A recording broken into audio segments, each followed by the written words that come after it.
ശക്തനായവൻ എനിക്ക് വലിയ കാര്യങ്ങൾ ചെയ്തിരിക്കുന്നു. എൻ്റെ ജീവിതത്തിൻ്റെ പിന്നാമ്പുറങ്ങളിലേക്ക് നോക്കുമ്പോൾ അത് ഞാൻ മാത്രം നടന്നുപോയ ഒരു യാത്രയല്ലെന്ന് ഞാൻ വ്യക്തമായി തിരിച്ചറിയുന്നു. ഞാൻ കരുതിയതുപോലെ എൻ്റെ ചുവടുകൾ മാത്രമല്ല അവിടെ കാണുന്നത്, മറിച്ച് ഓരോ വഴിത്തിരിവിലും, ഓരോ വീഴ്ചയിലും, ഓരോ ഉയർപ്പിലും എന്നെ നയിച്ച എൻ്റെ ദൈവത്തിൻ്റെ കാൽവയ്പുകൾ ആഴത്തിൽ പതിഞ്ഞിരിക്കുന്നു. ഞാൻ പലപ്പോഴും കരുതിയിരുന്നത് ഞാൻ മുന്നോട്ട് പോകുന്നത് എൻ്റെ മാത്രം പ്രയത്നത്താലാണെന്നാണ്. എന്നാൽ ഇന്ന് ഞാൻ മനസ്സിലാക്കുന്നു, എന്നെ മുന്നോട്ട് കൊണ്ടുപോയത് സർവശക്തനായ ദൈവം തന്നെയായിരുന്നു. അതുകൊണ്ടാണ് എൻ്റെ ഹൃദയത്തിൽ ഇന്നും ഈ വാക്കുകൾ മിടിച്ചു കൊണ്ടിരിക്കുന്നത്. ശക്തനായവൻ എനിക്ക് വലിയ കാര്യങ്ങൾ ചെയ്തിരിക്കുന്നു. എൻ്റെ ദൈവവിളി ഒരു നിമിഷത്തിലുണ്ടായ അത്ഭുതമല്ല, അത് നിശബ്ദമായി വളർന്ന ഒരു അനുഭവമാണ്. ഞാൻ ജനിക്കുന്നതിന് മുൻപേ തന്നെ ദൈവം എൻ്റെ ജീവിതത്തിലേക്ക് ഒരു വഴികാട്ടിയെ ഒരുക്കിയിരുന്നു. ഏഴിമലയിലെ മിഷണറി വൈദികനായ ജെയിംസ് മുന്തനാരി അച്ഛൻ. അച്ഛൻ്റെ ജീവിത കഥകളും സ്നേഹത്തിൻ്റെ സാക്ഷ്യങ്ങളും എൻ്റെ ചെവികളിൽ ചെറുപ്പം മുതൽക്കേ പതിഞ്ഞിരുന്നു. പിന്നീട് ഞാൻ വളർന്നപ്പോൾ, ആ ജീവിതത്തെ കൂടുതൽ അടുത്തറിയാൻ കഴിഞ്ഞപ്പോൾ, അത് വെറും കഥകളിൽ നിന്ന് ഞാൻ തിരിച്ചറിഞ്ഞു. കാരണം അത് സാക്ഷാൽ സുവിശേഷമായിരുന്നു.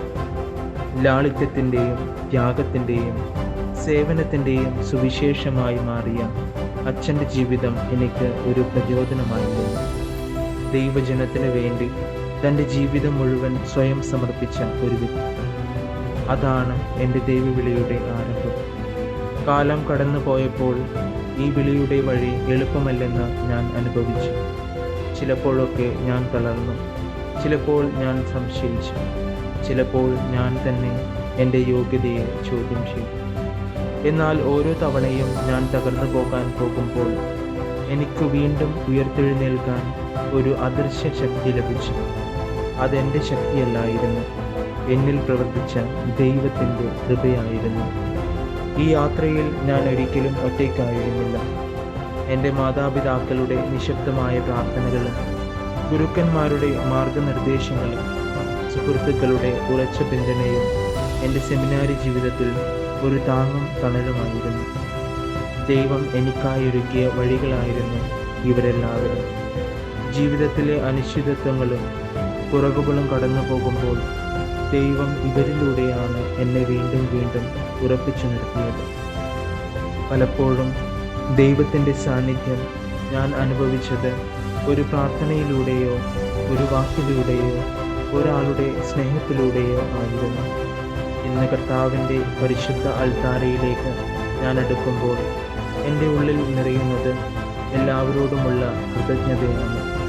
ഞാനിവിടെ നിൽക്കുന്നത് എൻ്റെ കഴിവുകൾ കൊണ്ടല്ല, എൻ്റെ പരിശ്രമം കൊണ്ടുമല്ല, മറിച്ച് എന്നെ വിളിച്ച എൻ്റെ നാഥൻ്റെ അളവറ്റ കൃപ കൊണ്ടാണ്. ഇന്ന് എൻ്റെ ജീവിതം ഞാൻ ഒരു സമർപ്പണമായി കർത്താവിന് അർപ്പിക്കുമ്പോൾ എൻ്റെ ഹൃദയം നിശബ്ദമായി പ്രാർത്ഥിക്കുന്നു. കർത്താവെ, എന്നെ നിൻ്റെ സ്നേഹത്തിൻ്റെ ഉപകരണമായി ഉപയോഗിക്കണമേ. എൻ്റെ ദൈവമേ, എൻ്റെ ജീവിതത്തിൽ നീ എഴുതിയ ഓരോ നിമിഷത്തിനും, എൻ്റെ കണ്ണീരിനുള്ളിൽ നീ നട്ടുവച്ച പ്രത്യാശയ്ക്കും, എന്നെ ഒരിക്കലും വിട്ടുകളയാതെ കൈപിടിച്ചു നടത്തിയ നിൻ്റെ സ്നേഹത്തിനും 1000 നന്ദി.